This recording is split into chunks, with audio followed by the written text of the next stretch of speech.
ஒரு கவர்மெண்ட் ஹாஸ்பிட்டல்ல மெடிக்கல்ல வேலை பார்க்குற பசுபதி நாளையோட ரிட்டையர்ட் ஆக போறாரு. இன்னைக்கு அவங்க ஊர் கோயில் திருவிழா. அந்த கோயில் திருவிழாவுக்கு தன்னுடைய பேர குழந்தைய கூட்டு போய் சாமி கும்பிட போறாரு. சாமி கும்பிட்டு பாதியிலே அந்த ஃபங்க்ஷன்ல இருந்து கிளம்புறாரு. என்ன காரணம்னா, அந்த பேர குழந்தைக்கு மூளையில பிரச்சனை இருக்கு. இன்னும் கொஞ்ச நாள்ல ஆபரேஷன் பண்ணாதான் அவனை காப்பாற்ற முடியும் அப்படிங்கிற சூழ்நிலை இருக்கு. அந்த ஆபரேஷன் பண்றதுக்கான காசு பசுபதிட்ட கிடையாது. தன்னுடைய ரிட்டையர்டு பணத்தை வச்சு தான் அந்த பையனை காப்பாற்றணும் ஆபரேஷன் பண்ணி அப்படிங்கிற சூழ்நிலையில் இருக்கிறாரு. அது வரைக்கும் மருந்து மாத்திரை கொடுத்து ஆப்ரேஷனை எக்ஸ்டெண்ட் பண்றாரு. அன்னைக்கும் அதே மாதிரி மருந்து மாத்திரை கொடுத்து பையனை தூங்க வச்சிடறாரு. இவரும் தூங்குறாரு. அந்த பேர குழந்தைக்கு அப்பா அம்மா கிடையாது.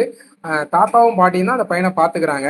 அன்னைக்கு அவங்க வீட்டுக்கு பக்கத்து வீட்டில் இருக்கக்கூடிய 12 வயசு மதிக்கத்தக்க பெண் குழந்தை காணாம போயிருது. காணாம போனது கூட தெரியாம அவங்க அம்மா சர்ச்சில் சாமி கும்பிட்டு இருப்பாங்க. அவங்க வீட்டுக்கு எதிரிலேயே அந்த பெண் குழந்தையோட அப்பா தலையில அடிபட்டு இறந்த மாதிரி கிடப்பாரு.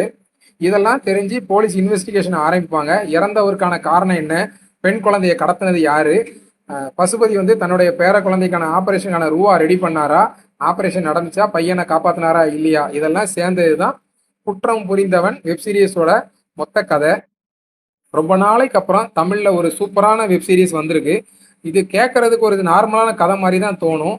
ஆனா அடுத்தடுத்து என்ன அப்படின்னு உங்களை யூகிக்க முடியாத அளவுக்கு சுவாரஸ்யங்களை உள்ள வச்சிருக்கிற ஒரு சூப்பரான வெப் சீரிஸ் இது. மொத்தம் 7 எபிசோடு. ஒவ்வொரு எபிசோடும் 38லேருந்து 40 நிமிஷம் இருக்கு. ரொம்ப அற்புதமா பண்ணியிருக்கிறாங்க. கண்டிப்பா அடல்ட்ஸ் ஒன்லி வெப் சீரிஸ் தான், குழந்தைங்க பார்க்கறதுக்கான வெப் சீரிஸ் கிடையாது. ஏன்னா கெட்ட வார்த்தைக்கு பெரியவங்கள்லாம் நிறைய இருக்கு. அதுக்கப்புறம் இந்த வெப் சீரிஸ்ல பசுபதி அவரை பத்தி கண்டிப்பா சொல்லணும்.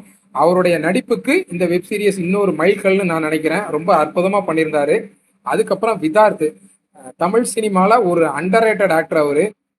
இந்த வெப் சீரிஸும் அவருக்கு ஒரு சூப்பரான ஒரு நடிப்பை கொடுக்குற அளவுக்கு அது அருமையான கதாபாத்திரம். ஒரு டிசிபிக்கு டிரைவரா பண்ணியிருப்பாரு. ஒரு சிஸ்டத்துக்குள்ள மாட்டிட்டு அவர் படுற அவஸ்தை, அற்புதமான நடிப்பு, ரொம்ப நல்லாவே பண்ணியிருந்தாரு.